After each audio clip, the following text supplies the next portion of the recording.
கடந்த சில கூட்டங்களாக சேலமாகட்டும் வேலூர் ஆகட்டும் தேர்தல் வாக்குறுதிகள் என்ற வகையிலே விஜய் பல அறிவித்துக் கொண்டிருக்கிறார். அந்த வகையிலே தற்போது மீண்டும் விறுவிறு என்று தன்னுடைய தேர்தல் சுற்றுப்பயணங்களுக்கு பரப்புரைகளுக்கு அவர் திட்டமிட்டிருக்கிறார் என்ற தகவல் வந்திருக்கிறது. நாளை தஞ்சையிலே பயணம் மேற்கொள்கிறார் மக்கள் சந்திப்பு என்ற பெயரிலே. அதன் பின் தென் மாவட்டங்கள் மீது கவனம் செலுத்த இருக்கிறார். டெல்டாவிலிருந்து நேரடியாக தென் மாவட்டங்களில் கவனம் செலுத்த இருக்கிறார். மார்ச் 2வது வாரத்திலே நெல்லையில் தேர்தல் பரப்புரை மேற்கொள்ள இருக்கிறார். நெல்லை, தென்காசி ஆகிய இடங்களிலும். அதே போன்று தூத்துக்குடி 3வது வாரத்தில் தூத்துக்குடி மற்றும் தூத்துக்குடி முழுமையாக 3 இடங்களிலே அவர் பயணம் செய்வதற்கு தேர்தல் மக்கள் சந்திப்பு நடத்துவதற்கு திட்டமிட்டிருக்கிறாராம். அது மட்டும் இல்லாமல் ஒவ்வொரு இடத்திலும் அந்தந்த இடங்களுக்கு தேவையான அறிவிப்புகளை வெளியிட போகிறார். அது மட்டும் இல்லாமல் தற்போது விஜய் மீது ஒரு கடுமையான விமர்சனங்கள் வந்து கொண்டிருக்கின்றன. அவருடைய தனிப்பட்ட வாழ்க்கையில் அவர் மனைவி விவாகரத்து கோரி வழக்கு தாக்கல் செய்திருக்கிறார். இந்த வழக்கின் காரணமாக விஜய் மீது கடும் விமர்சனம் ஒரு பக்கத்திலே பாய்ந்து கொண்டிருக்கின்றன. விஜயினுடைய ரசிகர்கள் என்ற தொண்டர்கள் என்ற பெயரில் இருப்பவர்கள் விஜயின் மனைவி சங்கீதாவையும் உண்டு இல்லை என்று செய்து கொண்டிருக்கிறார்கள். இதனால் மாதர் சங்கங்கள் விஜய் மீதே கடும் கண்டனத்தை தெரிவித்திருக்கிறார்கள். தன் மனைவி மீது இன்னும் விவாகரத்து நடக்கவில்லை, இன்னும் அவர்கள் தான் உங்கள் மனைவி சட்ட ரீதியாக, அவர் மீது இவ்வளவு கேவலமாக பேசும்போது நீங்கள் எதுவும் நடவடிக்கை எடுக்காமல் இருப்பது சரியா என்ற வகையிலே கடும் கண்டனங்களை மாதர் சங்கங்கள் தெரிவித்து வந்தன. இந்த சூழ்நிலையில் தன் மீதான விமர்சனங்களுக்கெல்லாம் பதிலடி கொடுக்கும் வகையிலே விஜய் ஒரு திட்டத்தை வைத்திருக்கிறார். அதாவது வரும் ஞாயிற்றுக்கிழமை 8ஆம் தேதி மகளிர் தினம் வருகிறது.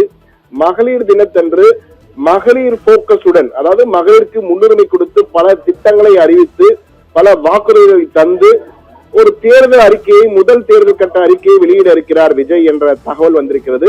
எனவே வரும் ஞாயிற்றுக்கிழமை 8ஆம் தேதி விஜய் தன்னுடைய தாவேகாவின் வரப்போகும் சட்டமன்ற தேர்தலுக்கான தேர்தல் அறிக்கையை வெளியிட இருக்கிறார்.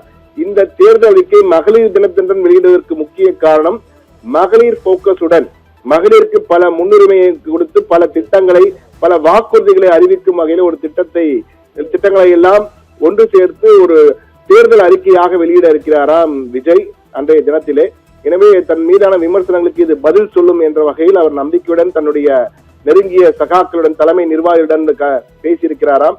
அது மட்டும் இல்லாமல் சுற்றுப்பயணத்திற்கான ஏற்பாடுகளை செய்வதற்கும் தலைமை நிர்வாகியுடன் தொடர்ந்து பலமுறை பேசி எந்த பிரச்சனையும் எந்த குழப்பமும் வந்துவிடக்கூடாது, அதற்கேற்ப மக்கள் சந்திப்பு நிகழ்ச்சிகளுக்கு திட்டமிடுங்கள், போலீசார் சொன்ன அனைத்து உத்தரவுகளையும் சரியாக கடைபிடிக்கிறீர்களா என்று பாருங்கள் என்ற வகையிலே தனி கவனம் செலுத்துகிறாராம் விஜய்.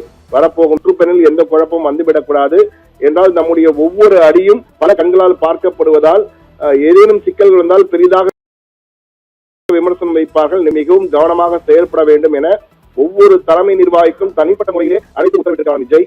எனவே ஒரு போக்கஸுடன் விஜய் மீண்டும் களமிறங்கி இருக்கிறார்.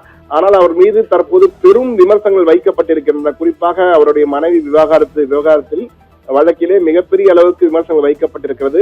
என்ன செய்ய போகிறார் விஜய்? மகளிர் தினத்தன்று தன்னுடைய தேர்தல் அறிக்கையின் மூலம் விமர்சனங்களுக்கு பதிலடி கொடுப்பாரா என்பதை நாம் பார்க்க வேண்டியிருக்கிறது.